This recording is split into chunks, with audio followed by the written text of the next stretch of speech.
Welcome to our celebration, our tribute to the life of Jim McStravick. And he died on Thursday, March 20th, 2025, the equinox. It was pretty significant. Yeah. And we want to tell the story of the wonderful things about Jim McStravick, how we came to know him. And my name is Dr. Jana Malice, and this is... I'm Amy Bortner-Jaluco.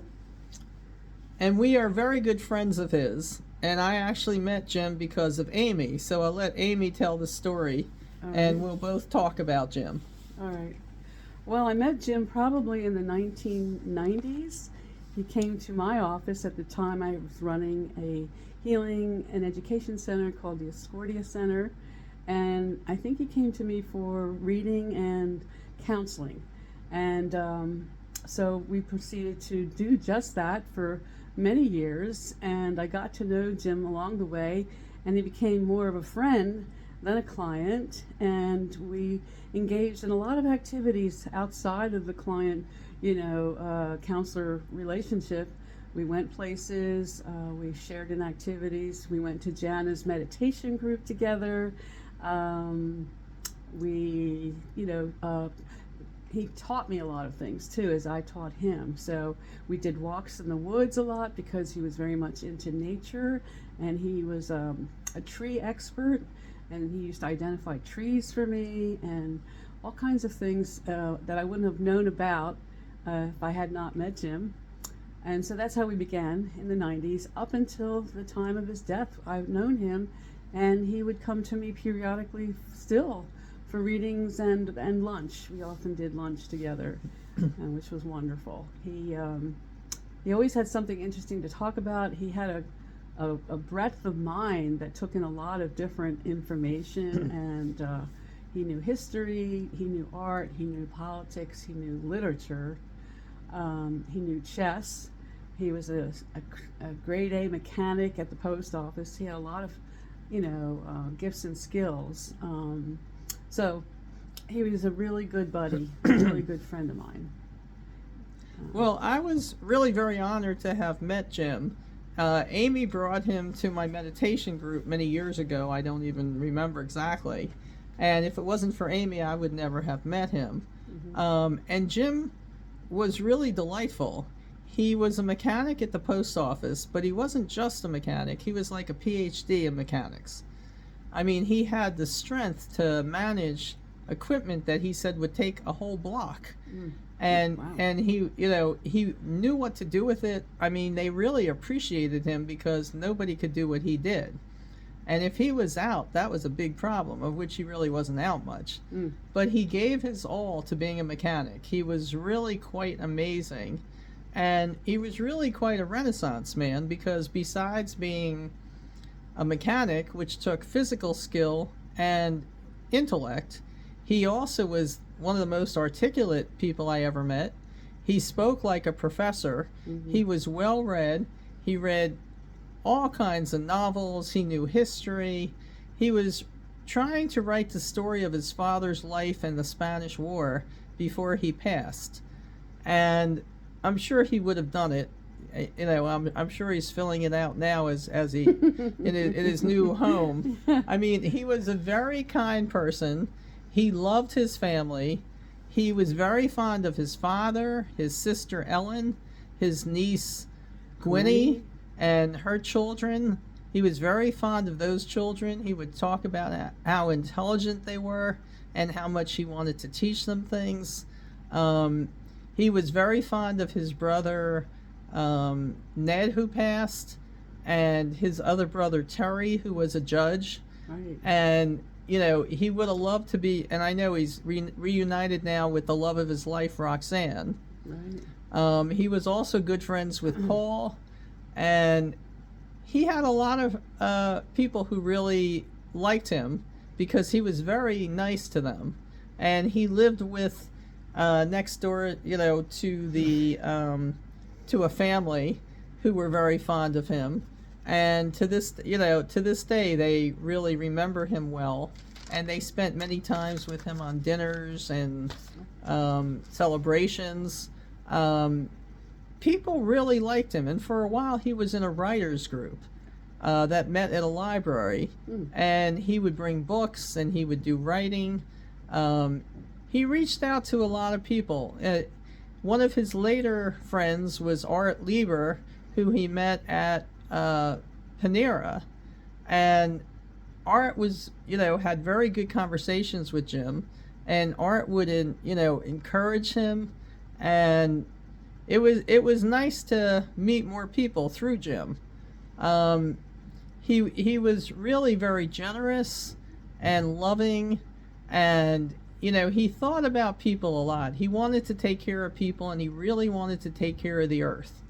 He was really for animals. He didn't want anything to suffer. He wanted the whales to be okay. He really cared about wildlife and, the sanctuary of life and animals and climate change. And I know Amy has more to say, so.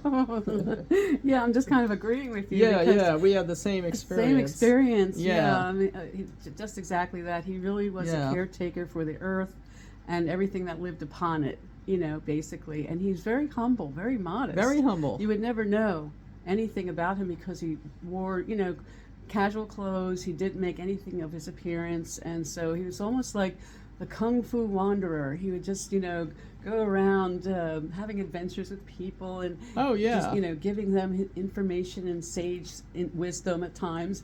And he also helped me out with some of my work, metaphysically speaking. I was involved in working with the sacred sites and sacred energies of the park system here in Philadelphia and at City Hall and Independence Hall. And he came with me and we did some meditations and sacred site work that he was just on board with. He didn't ever question it.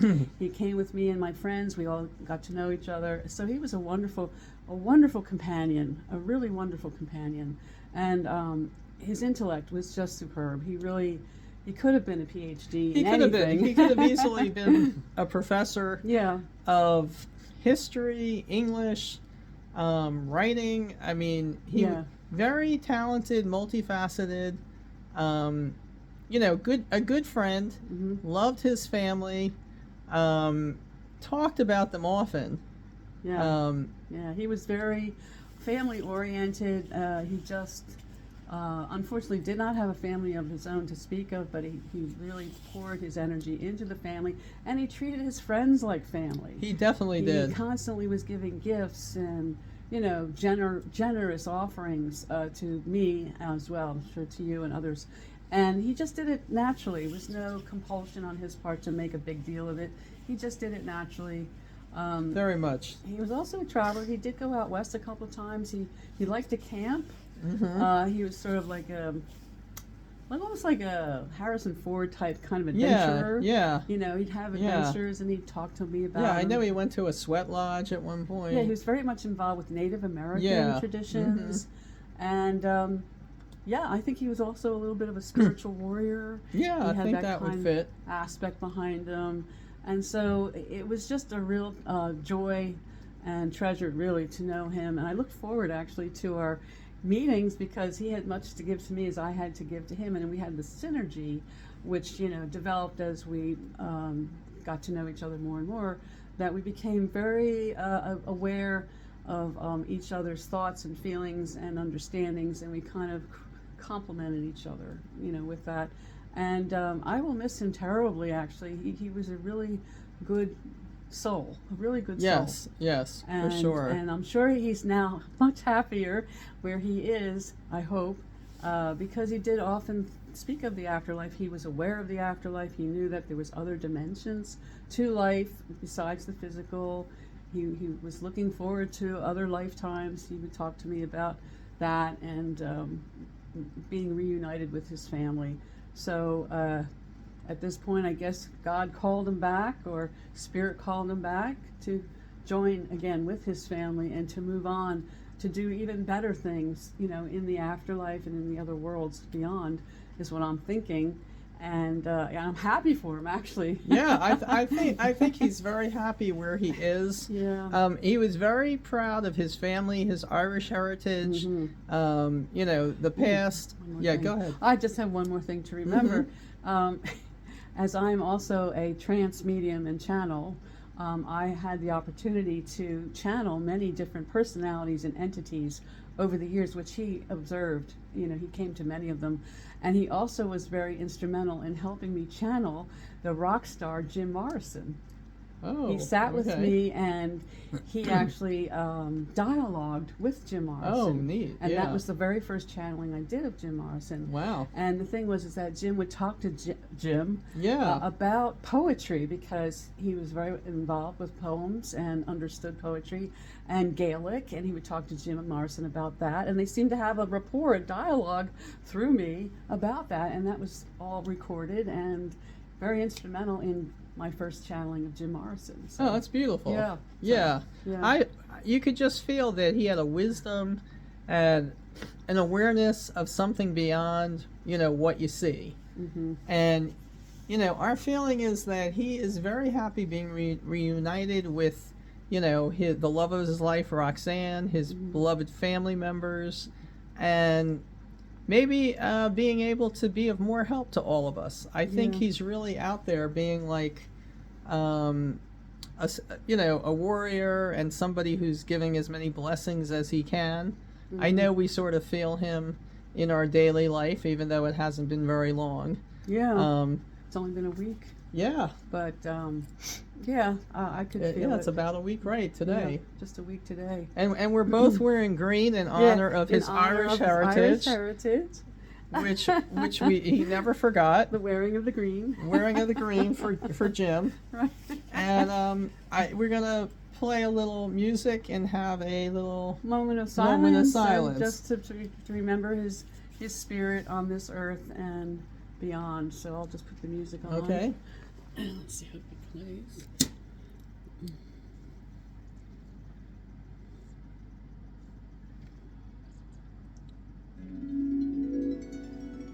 You can close your eyes and think about what you want to say to Jim, whoever's watching this, and sort of feel Jim responding to you.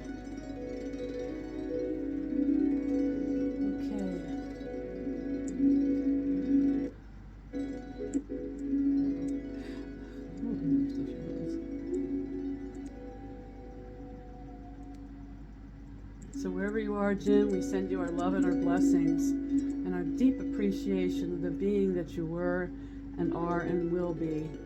Your memory will be forever etched in my heart and in my mind, and I love you greatly and sincerely. And have a good rest of your life wherever you go, wherever you are, wherever you be. My blessings to you, Jim.